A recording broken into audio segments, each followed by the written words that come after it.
Hello and welcome to Delphi 101, a Delphi training series. This is Database Components, Lesson 2. My name is Mike Roslog, and I'm the Product Manager for RAD Studio. In today's lesson, we're going to understand the database components that are included in Delphi. Just like any other application built with Delphi, the database components make it easy to work with databases, as easy as dragging and dropping components onto a form. No matter what the database technology, the approach is still the same. When you work with dbExpress, you always follow the same pattern no matter what the underlying database may be. You first make a connection to the underlying database. Remember, dbExpress is a disconnected database, which means that you go out, make a connection, do some work, then disconnect. Define an interaction, a table, a query to hold your result set. You then add a provider to provide the data to some holder of that result set, which in this case would be a client data set. The client data set gives us a unidirectional ability with that result set, allowing us to go forward and backwards, modify, change the data, and then resolve it back later. Connect to a data source, which will allow me to take the information and forward it to our data controls and allow me to work with the data. The process is fairly straightforward. When you go into dbExpress, you go and drop an SQL connection onto the form. Once that's been dropped onto the form, you then basically set its properties by picking the database and the connection strings needed to talk to that database. This is basically making a connection to the database. When you add the interaction to it, it's simple. You take the SQL connection that you dropped onto the form, you then drop down one of the connection structures or one of the interaction structures such as SQL data, SQL query, SQL table, or SQL store proc. From there, you then add your connection string. From there, that could be an insert, update, select, or delete. This returns a unidirectional data set back to the structure, and SQL datasets select statements, but can also handle query, tables, store procedures, and server methods. And remember, the SQL query, the SQL table, and the SQL store proc all work similarly. Providers are very interesting. Once you have your connection to it, and you have your interaction defined, you then use a provider as a conduit to pass data back and forth from the database to the client-side data set.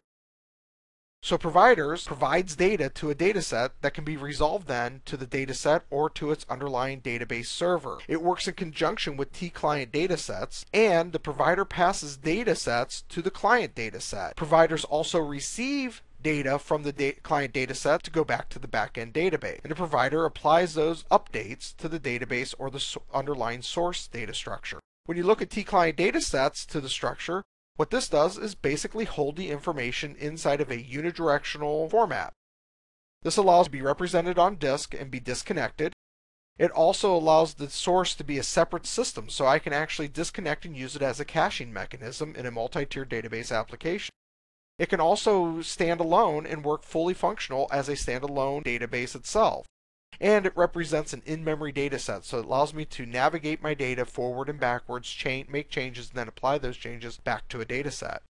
Once we have that, we then add our T-data source. That T-data source basically takes the client data set and it uses it as a conduit between the data set components and our data-aware component.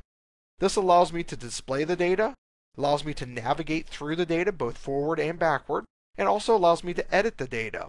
And then through the dataset provider, I can then make changes and update the underlying data providers. When we have data controls, the components themselves are a full set of components that we have inside of there, and the data-aware components allow for displaying, navigating, and updating the underlying data from the data provider. It's a set of standard components for form. Things like navigators, edits, images, etc. You can do all kinds of stuff with it inside of there.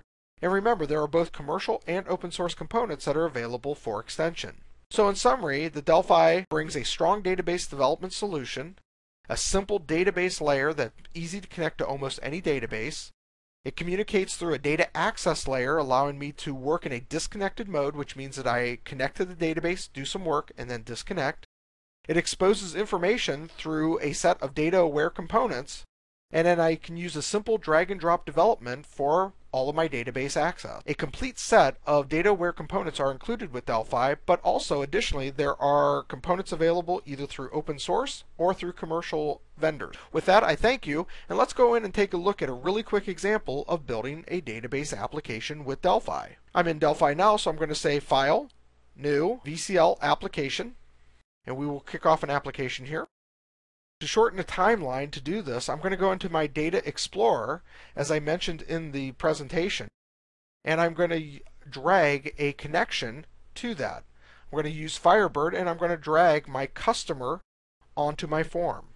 You'll notice that a connection gets created, and also an SQL data set for my customer. This Firebird connection has all of the connection properties defined already. The customer already has all of the customer in a T-table structure for returning the contents of the customer table. From here, I want to go back into my data access, and I want to drop a T dataset provider.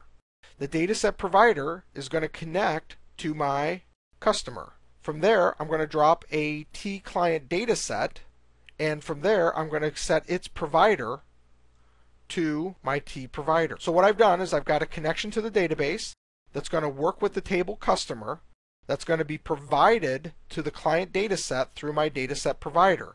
Any changes I make to my client dataset will be then passed back through the provider, back to customer, and back to the underlying database. Now with this, all I have to do is connect to my process by connecting to my driver, connecting to the actual table, and then coming into my client dataset and saying connect. The next thing I want to do is I want to expose the tables or the fields available on that. So I go into Fields Editor, right mouse click in here and say Add All Fields, and then I'm going to come in and select a couple of these fields, and I'm going to drag them onto my form. When I do that, you'll notice that I have things added to my form. These are the actual fields that were in my database. Notice that a data source was also dropped in the process.